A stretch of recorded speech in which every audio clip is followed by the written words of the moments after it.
Ahora sí, gracias. Great, thank you. We can sit now. So let's begin. Welcome you all. It's a real pleasure to be here with you today. And for it's a pleasure as well for the audience in this webinar. This is the first one in 5 that we are going to show you different strategies and tools that can be used to teach about sexuality. This webinar is part of a bigger project, which is the project SEED, which is co-founded by the European Union. It is a project that wants to provide good sex education for young people, and they want for young people through that education to improve integration within the schools and within the society. Well, this is one activity more in the project. I will offer you two links for you to access the main website of this project, and you will see there are many resources there and you can find them very useful. Today's session will be the first one, and it's quite a general introductory one. Which are the goals for this session? Well, mainly 3: to understand what does it mean to sex education today. Secondly, to offer you some practical tools in order to practice, in order to generate trust and to convey your message to young people. And also to foster how to develop that role, how to make that those messages you want to convey for them to reach to your young people and to your educators. We will have parents, we will have non-formal educators, we will have teachers today with us today. So we would like to offer you something useful for you or for your pupils or your children. If you just get some clear ideas, that would be enough for me. During the session, we will listen to different sentences with ideas that comply what I explained. So, 1 second, it's the interpretation working properly? Yes, it is. So the idea it would be for you to have some key points to take with you and to work with them, with your children, with your students, pupils, or so on. If you have any question, please do write them on the chat, and then we will have a Q&A, and I will leave you my email contact just in case you want to ask me anything. If you find any difficulty or you have any issue, you can write down your queries in the chat and we will try to solve them. Here you might find the 2 links I was telling you about. The one on the left is the web page, the website for the project, and we uploaded the different resources we've been using during our project. The second QR code takes us to some videos with the keys of how to work with all this together with our young people. The link is for the first video. It's the video for this webinar. It's general aspects on why is sex education so important. So as I was saying, is the goal today is to offer you some practical tools. We want to be very pragmatic. I won't begin with technical definitions. I won't dive into debates. Just we will talk about everyday things, how to go with the young women and men about sexuality, because sexuality has not to do only with your body but with your life. So the idea would be that at the end of this webinar, at least you have 3 things: clarity on what is sex education today, specific skills to do this, and to be trustworthy and to be confident for our young people. Why is it so important to talk about sexuality? Well, depending on the age, culture, or country you are coming from, we might find different answers to these questions. I'm going to focus on the things we have been doing during my professional practice and the things that we have been learning in the project. Well, at the end of the day, this is what we find out. Most of our young people are acquiring the sex education through TikTok, the internet with fake news and lots of information which are not true. And they will create bad interpretation for them on sexuality, porn, and Instagram as well. This is the issues we are facing, that young people today are focusing on new technologies to acquire the knowledge on sexuality.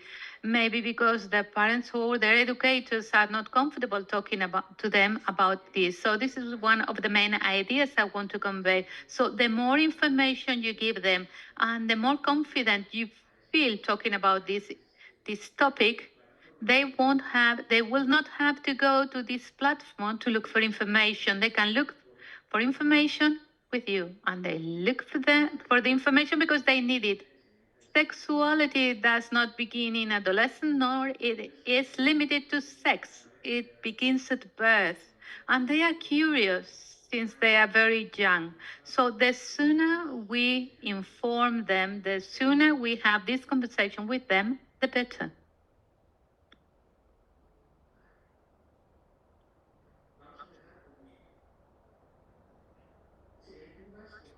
So please, any questions, just write them down on the chat. So this is what I was saying, that sexuality that does not begin in adolescence, nor it is limited to sex. It has to do with many more things that we will see during this webinar.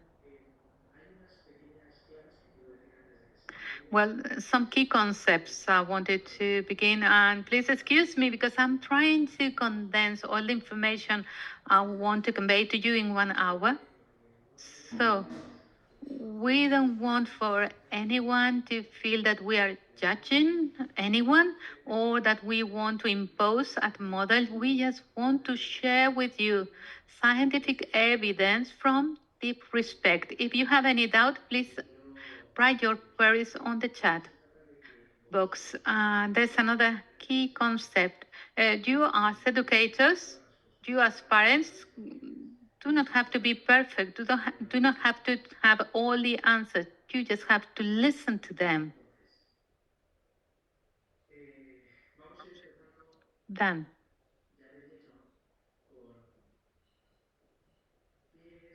let's begin now with what is sex education today. Let's begin talking about the difference between sexuality versus genitality. When we talk about sex education, many people think about STIs, preconception, and other ideas that are related to genitality, which is got to do with sex. But we are going to talk about sexuality in a wider scope, because sexuality it's much more than that. We have to talk about emotion. We have to talk about bonds, about self-expression, about respect. So it is fundamental for us to convey these ideas to our young people, that within sexuality we have to know how to manage emotions. The terminology have to be appropriate, that the words we use are important, and we can use real terms.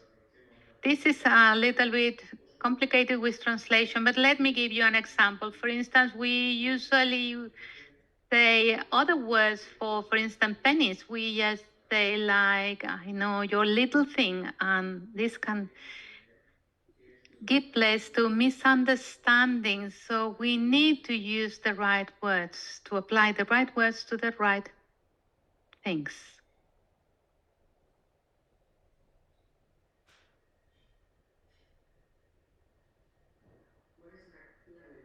So, which is the main key for today regarding sexuality?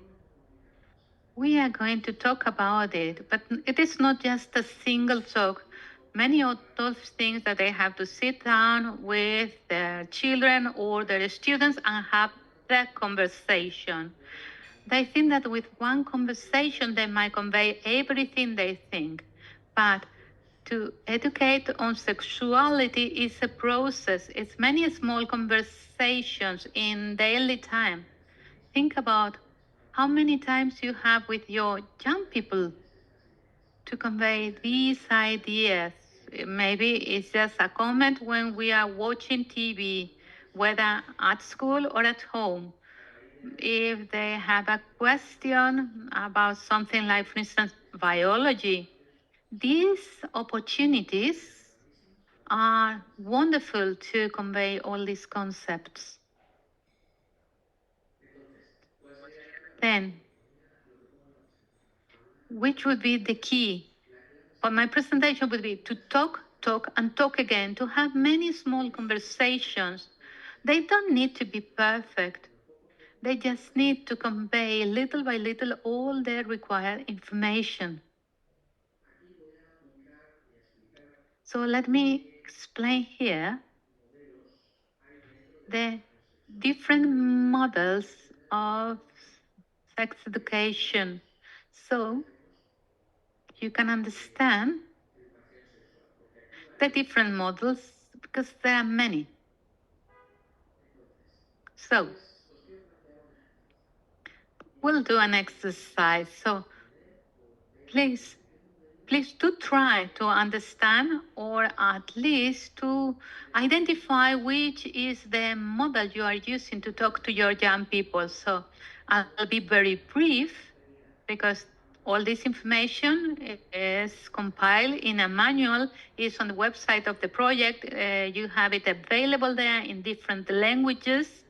And it's all these contents are there detailed. We'll begin with the authoritarian or moralistic model. This is the first one which has been developed during the time. It's just based on the imposition of rigid norms, often based on religious or cultural values, and it seeks to control sexual behaviors. It doesn't create a dialogue, and it promotes obedience, and it creates in young people fear and guilt regarding sexuality. Then, historically, models evolved to a risk model, focusing solely on disease or pregnancy prevention. It only informs, it offers content to avoid STIs and to avoid unintended pregnancy. It doesn't talk about emotion, bonds, or identity or responsibility. It only focuses on the prevention of risks. So this is not enough. So as I was saying, please do try to see which of these models are you using today with your young people. Then we have the liberalist model, which is just the opposite to the moral model. Everything is allowed, everything is valid. They are not clear frames of reference. So everything is allowed. So this is complete liberalism, and people can do whatever they want whenever they want. Well, this generates disorientation both in children and adolescents, and they have many issues because they don't find limits. Quite often, they are forced to some practices that maybe they don't want to have because maybe they feel pressure from their classmates, or they watch on the internet, or they watch that on TV series. Next model is the biographical professional model. This is an evolution of the risk model, and it focuses on offering rigorous and complete information from multiple disciplines. For instance, medicine, psychology, but sometimes it remains on the technical sphere and does not connect with personal or emotional reality or cultural or spiritual spheres. I mean, it lacks certain things. The affective area is not well developed, and usually people think that there's a lot of information and it's too complex to understand. Last but not least, we have another model, which is person-centered model. This is the most complete and recommended. It's based on integral accompaniment, based on respect, empathy, listening, and adaptation to the context of the listener. This is fundamental, and the other models have forgot about this. It takes into account the vital stage, the family environment, the personal history, and promotes a healthy development of sexuality as part of the life project of each person. As you can see here, we are introducing another elements that we didn't have before. We are talking about the life projects. We are talking about choices, about responsibility, about flexibility. This model requires a great deal of effort, requires to be very careful, both on the adult side and on the young people side, in order to convey and understand this information. At the end of the day, this model means to listen more than talking, to be someone for our children that they can trust, for our children, for our students, for our pupils. And it also means to include all the dimensions of a person, for instance, biological, affective, social, ethical, and psychological dimension, spiritual dimension. We are complex beings. We are not just biology. And so we need all of these different dimensions. This model shows the young people to establish limits, to respect their own body, to talk about consent, about pleasure, about so many other things that were not present in the rest of the models, attending to the people's dignity mainly. Sometimes talking about these models may lead us to see that we are missing something. And this is the proposal of our project, and we have focused there. And there's a chapter giving lots of information about that. And the thing is to deepen in the anthropological perspective. Where are we educating from?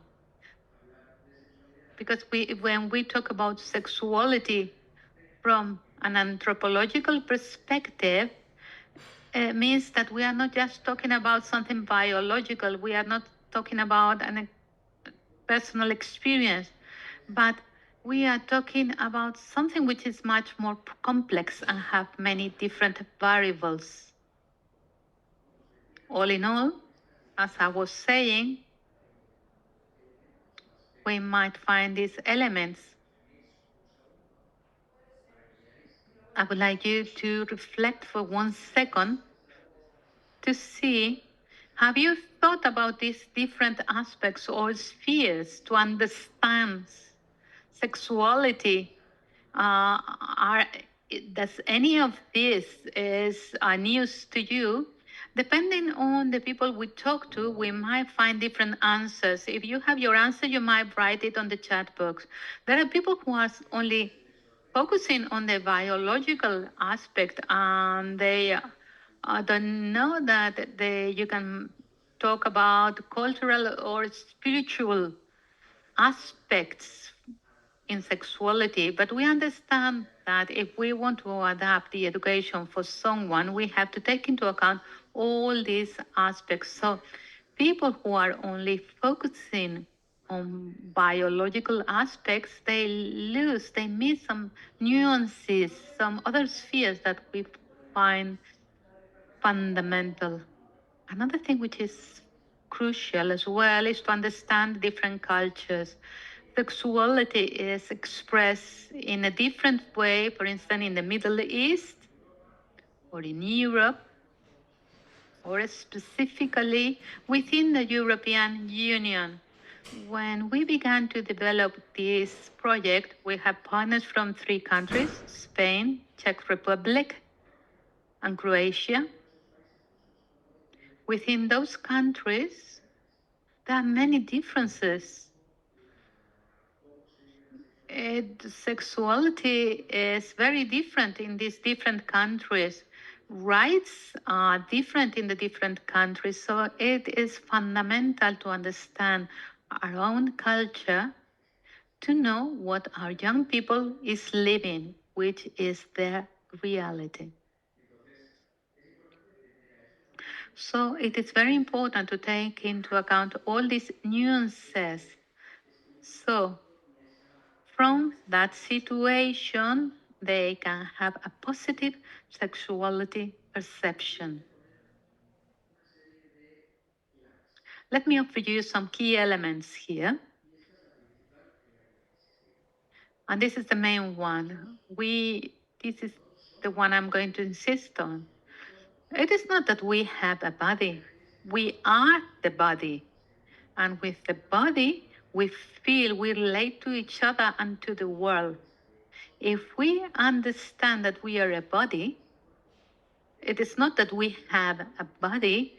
That body is very valuable for us, and it expresses our own dignity, and it should not be reduced to an object for consumption or for judgment, so that we begin to express what we are. So sexuality education has to help people to live with their bodies in love and to respect them. So I would like you to think about this reality. What do you think? We have a body or we are a body? What do you think? And what are the differences that you feel between we are a body or we have a body? And in which of those options it is easier for you to explain to young people sexuality in general?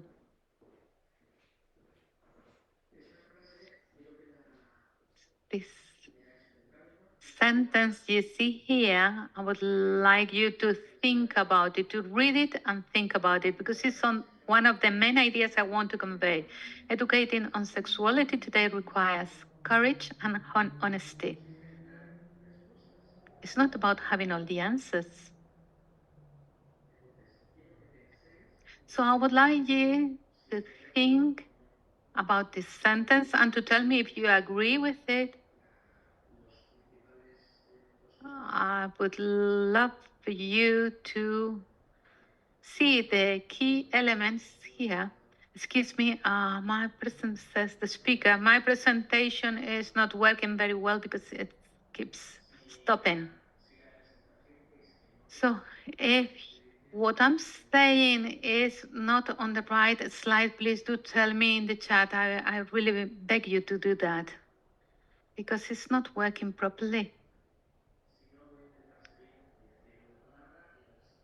Well, if not, I will try to do it without the presentation, but it stops. So sexual education, what I want for you to understand today, it is not just teaching the children how to avoid pregnancy. It has to have the object of allow them to ask their questions, to respect different processes, to promote body respect and promote a culture based on the dignity of each and every one of us. It's beautiful to teach sexuality from here. And I hope that your perception of sexuality is changing a little bit, because sometimes we are a little bit ashamed of it and we don't know how to approach this topic. But if we look at it and understand it, that it is to respect, it is to create critical thought, and it will help us to offer them this education in a much better way. We are moving on now to the next part. This is the practical core of the session. We are going to be focusing on 3 key skills that every adult, mother, father, educator, teacher, anyone can learn this and apply this. There are 3. First of all, respect to communication, building trust basis for young people to talk, and adaptation to each age group, because they need different language approach. I mean, you don't need to have a study at college, but they require to be open and to be ready to rethink what our opinions are, and then they require time to develop these skills. So first one, clear and respectful communication. Why is it important? Most of the errors of sexual education, it is not mostly about what we say, but the thing is how we say it.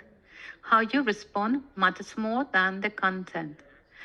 You don't need to have the perfect answer, but you have to create a space in which every question is welcome, and young people feel safe to ask,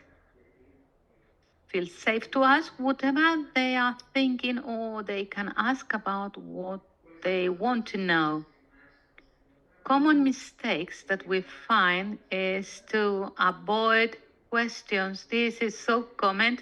For instance, I was talking to a father the other day, and he told me that his son asked him, his son was 4 years old, "Daddy, where do children come from? Where do I come from?" And so the father told me that he was blocked. And he said, "You are too young to talk about this. When you grow up, we'll talk about it."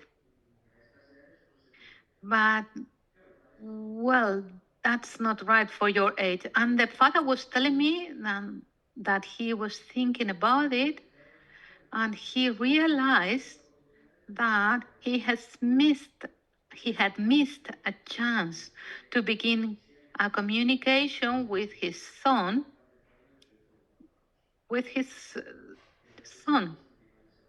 So this is one of the main mistakes, to avoid questions. Well, saying that they are too young, you shouldn't be talking about this. This is not right. We don't talk about these things. We don't have to do that. We have to take those questions as opportunities.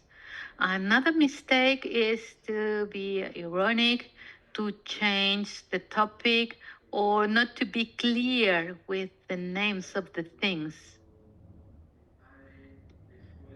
So, this father was telling you about,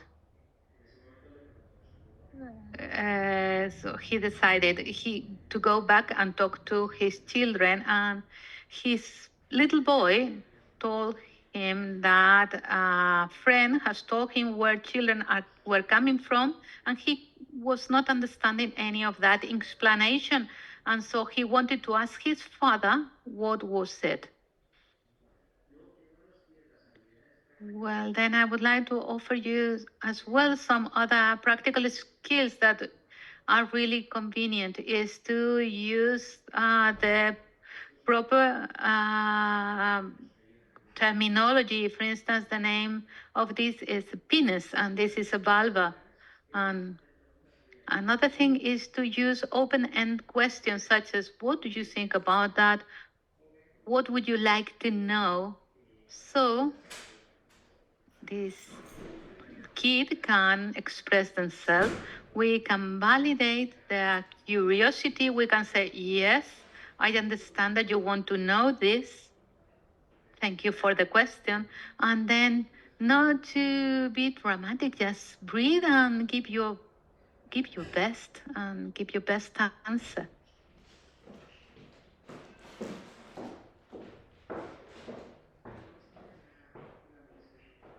Which would be the key to be clear.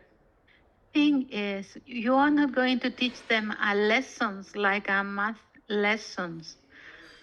We just want to create a dialogue, and if you don't have the answer, you can tell them, I don't know the answer to this now, but I can tell you that we will talk about it later in the future. Then, second key aspect, building trust and confidence. This is going to be key, fundamental for you to have this sexual education for children, adolescents. Why is it so important to build trust and confidence? Because you can't improvise it. You have to create it step by step. If we want our children or students to come to us to ask us any questions, we have to show them that they can trust us and that we are available for them. Building confidence, what does it mean?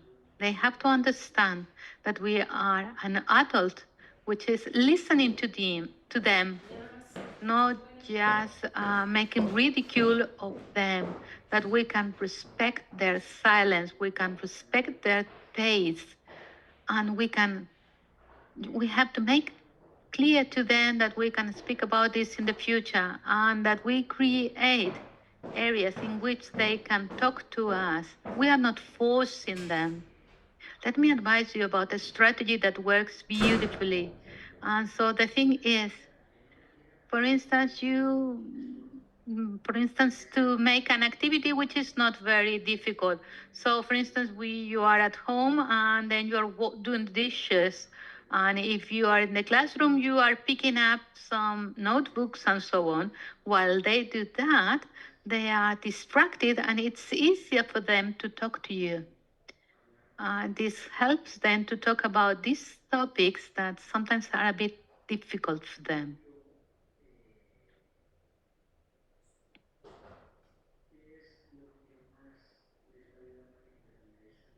And then another thing that's going to be really helpful for them is to validate their emotions. You have to validate that they are confused. You have to help them to establish some limits. Because last month, for instance, at the school, they told me that they had an issue in a school because a group of children, they were looking at each other's parts, so they were worried about it, and they asked the children, why did you do this? And they said that they felt curious because they have seen a poster in biology, an image in biology, and they wanted to know how things were, and they were looking at each other. So this was an opportunity to talk about all these, about the body, parts of the body, and to offer them more information about this, and as well to do this in the proper places.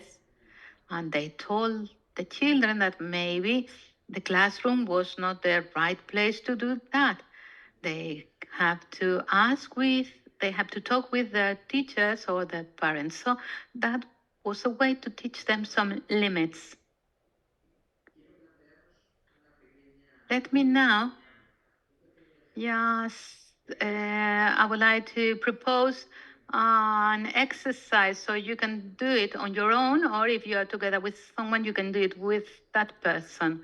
I want you to think of a situation in your childhood or adolescence in which you wanted to talk about something related to your body, sexuality, or affection, and you didn't dare to do that. And I want you to think what would have helped you to talk about it. So I want you to think about it. Which were your feelings then? Please do connect with that kid or adolescent that wanted to ask something and didn't dare to do that. And what would have helped you to talk about that question you had? I leave you for a minute to think about it, because this will help us to understand your sexuality concept and which is your starting point to train on sexuality. And if there are any difficulties, we can work on them in order to avoid them in the future.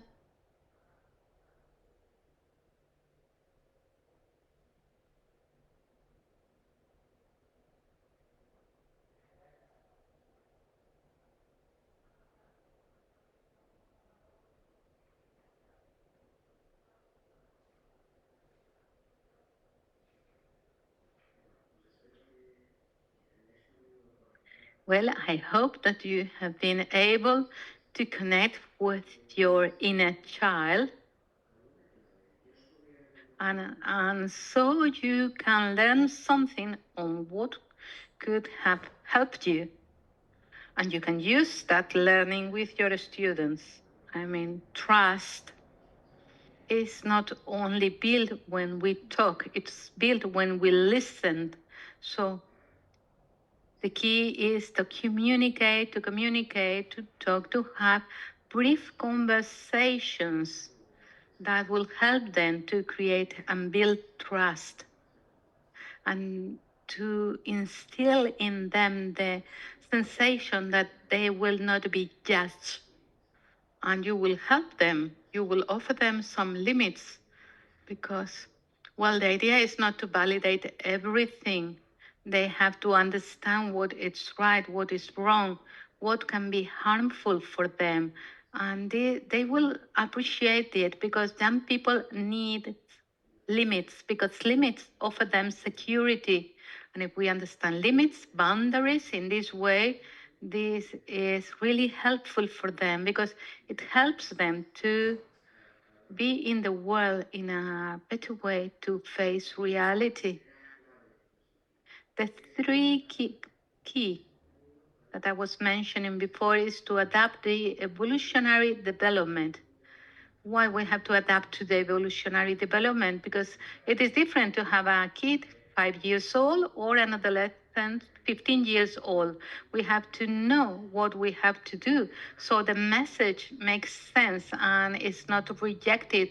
The development of a child who is 5 years old is different from a child who is 8 years old, 10 years old, or 15 years old. Within the manuals we've written, there are some tables, and they advise you on the different content for the different ages. We will be having some more webinars. We will be working from 3 to 6, for instance. And the main thing to do then is for them to learn how to name the parts of the body, how to take care of the body, limits, boundaries, and for them to understand that their body is their body and they are a body as well. And they have to know their boundaries, and that they have to be respected. And then the third webinar would be from 6 to 10, which are difference between bodies, difference between men and women, reproduction, how do we have to treat people with respect, in a tactful way, with education, adapting to the environment. And then we will have the next A webinar which is with puberty, when we have all the adolescence changes, consent, emotions, self-assurance. And then when they are older, we can talk about identity, pleasure, consent, all adapted to the reality of each person, understanding their culture, their spirituality, their context, all in all. Let me give you some practical examples on how we can work about this. For instance, if we have a kid which is 4 years old, we can read a book saying that bodies are different and there are some private parts. With a little girl, 9 years old, we can talk about menstruation before it comes. And then we have a kid 15 years old. We can explain what is a healthy friendship and what is consent and what they can do in facing pressure or rape. Another key idea is that talking does not provoke. It doesn't mean that if we talk about it, they are going to have more sexual conduct. That's the opposite. On the contrary, to protect is to speak up in time, clearly and without fear, because this information will allow them to have their own criteria, and this is crucial. Let's move to the role of the educator, or as a companion, the role of the parents, the role of anyone regarding these young people. So, we've been mentioning about the content and the skills, but as important as that is who is educating, from where, which is the role we have. Are we parents? Are we educators? Are we teachers? So we will have a look at our own role here, because sometimes the key is not the words we use, but our position. For instance, we have the authority. Are we going hand in hand with them? So, for all these questions, please do read the manual that we've written that explains and gives us the answers to these questions in a detailed way and with lots of information. So today, I'm going to be focusing on your role, what you can do, and the useful and practical strategies so you can be close to those young people and you can help them to develop a healthy sexuality concept. Someone is asking where can we get the manual. You can get them in the website for the project. I will offer you the link. There it is. There you can see the link on the chat. You have the link. So it's written in different languages. And there are more resources there if you want to get some more information as well. So let's look for some very practical and simple skills to convey all this information. So the educator must be an emotional reference rather than an expert. And they have to understand that they can trust you. What we were saying before. What's the current situation? Young people have access to more information than ever.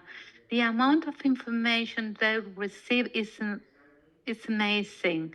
So they need someone to help them think, to filter, someone to go with them, to accompany them, to help them to filter information, to have their own criteria.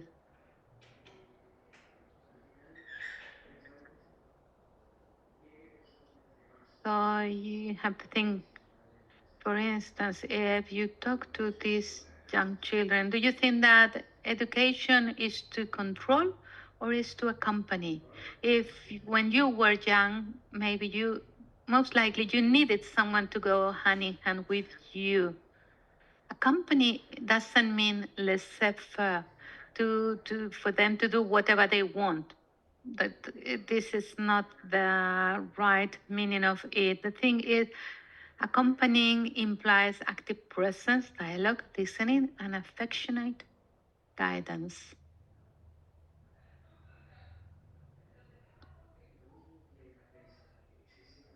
So, as you do in many other aspects, you have to be a model, not an expert. Quite frequently, we think that we don't can educate them on sexuality because we lack the information, we don't know enough, and that might be true. But it is true that you don't need to be a sexologist or a psychologist to educate. You have to be honest, you have to be trustful, and you have to maybe to inform yourself, and you can accompany them in acquiring that information.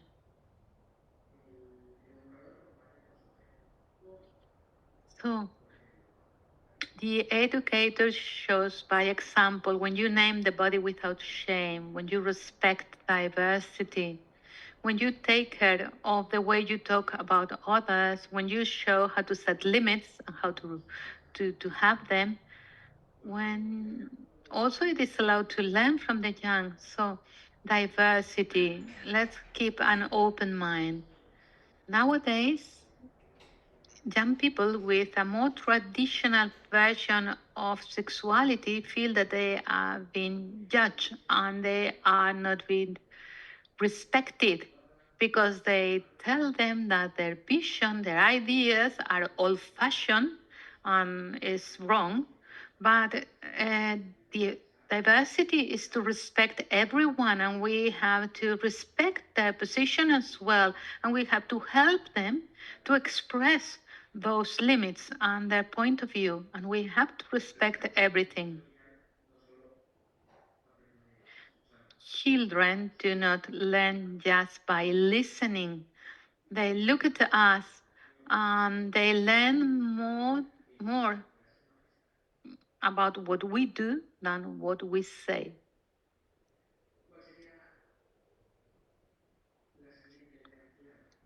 So the next important key would be to give emotional permission to speak. It might sound strange, but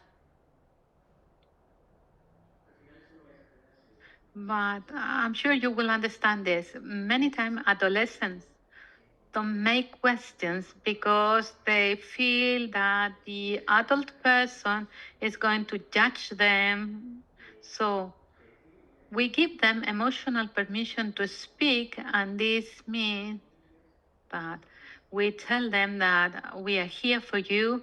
We won't be scared. We won't be judging you. You can speak openly with us. So we have to think about our own resistance, our own shame, if you want, so we can talk to them openly. You have on the screen some sentences that will help to open the dialogue. That's a good question. I don't have an answer right now, but I'm going to look it up with you. I mean, they love it. When they are part of looking for information, for instance. Thank you for telling me. I'm so glad you trust me to talk about this. Or For instance, where did you hear about it? These kind of sentences are an invitation and they reflect dialogue, attitude, and empathy. And this is much more effective than any speech we want to tell them.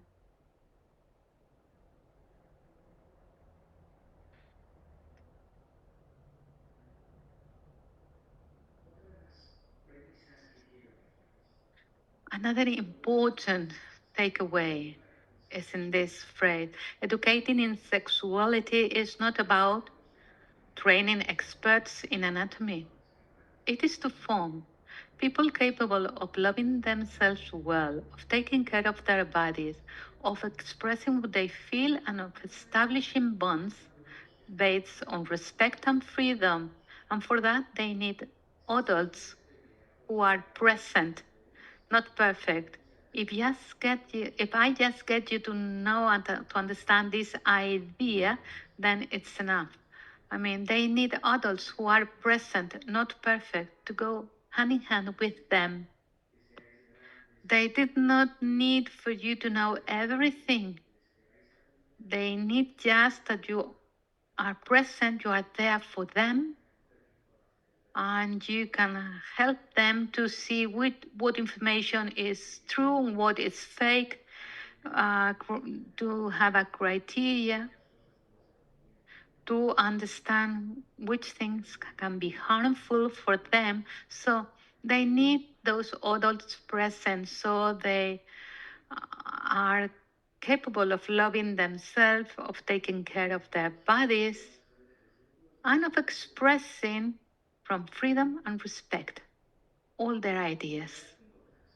So I'm going to offer you 5 very easy ideas to start today. Respond without taboos.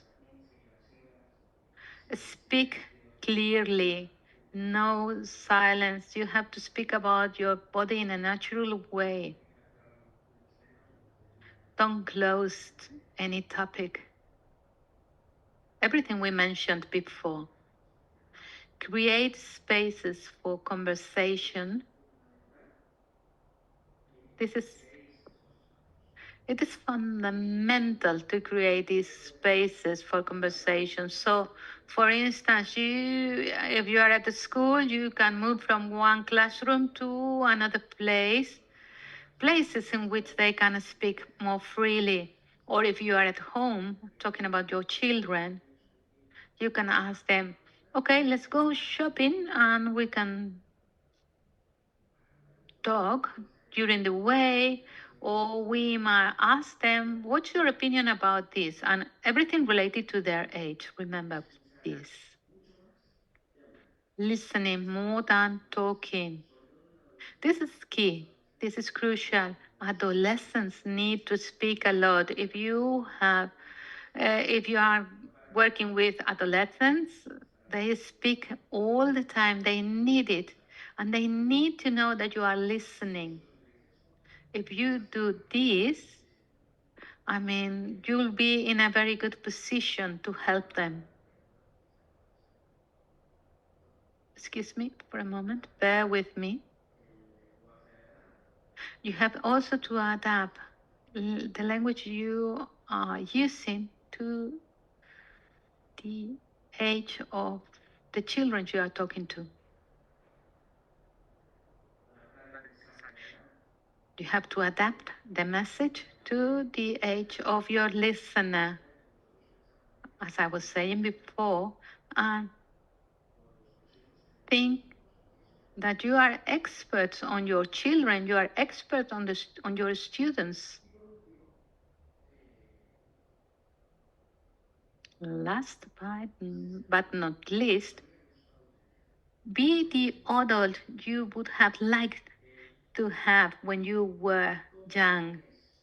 You remember that before I told you that when you were young, if you had a question that you wanted to ask, what kind of adult did you want to have or to face or to ask? You have to be that adult that you needed back then. Here have some other ideas to respond without evasion, to take advantage of every single moment to talk and to think your beliefs and attitudes. This will help you to understand your starting point. So we don't need to be perfect educators. We just need to be available. We just need to be respectful. And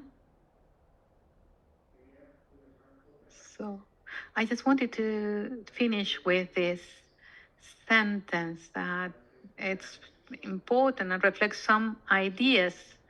Sex education doesn't start when kids have doubt. It starts when adults are encouraged to give answers without fears. It's not about being experts.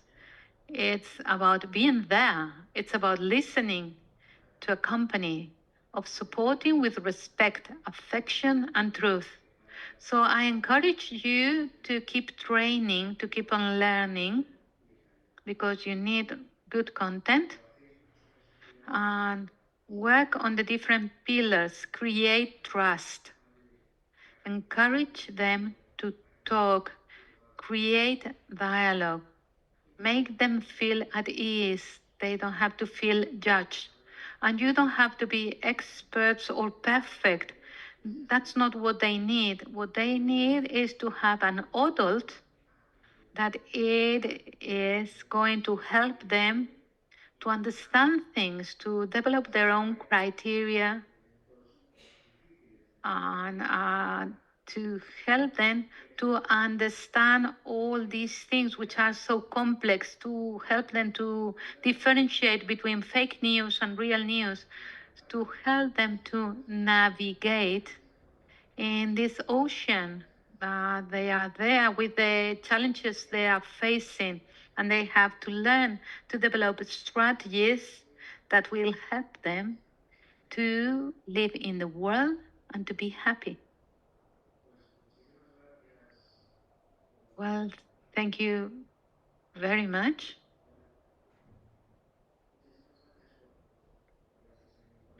Thank you very much for being here with me today. If there are any questions, you can write them on the chat box. But here you have my email address. You can write to me and ask me any questions you might have.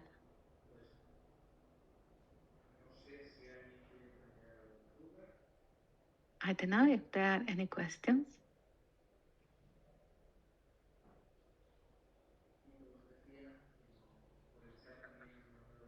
As you can see on the chat, you'll find the website link and the manual.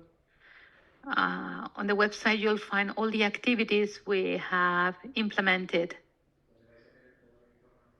You'll have there all the information. It's there available. Our research, everything is there for this project.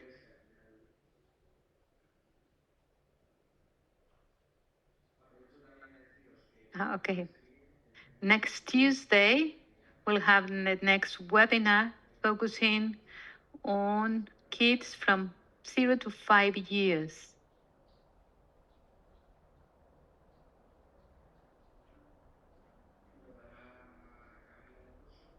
Camila Donoso will offer you this webinar. She's like a psychologist and she knows a lot about this topic, from babies to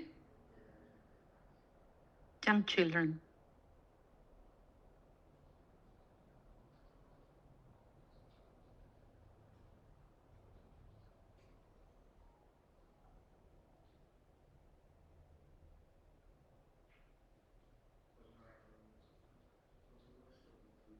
So with this, I think we can close today's seminar. And as I said, if you have any question, please do write to me and I will reply. I will reply to you, or someone from the project will reply to you, because we will be delighted in answering any questions you may have.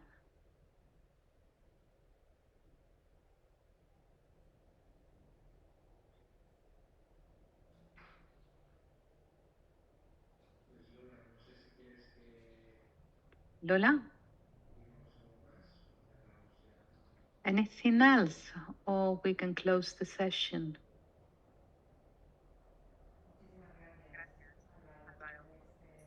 Thank you very much, Alvaro, for your wonderful session. It's been recorded and we'll have it on the website.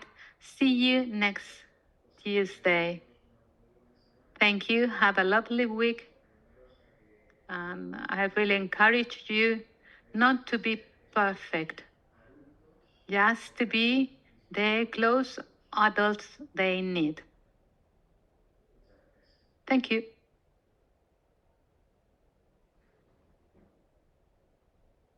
Recording stopped.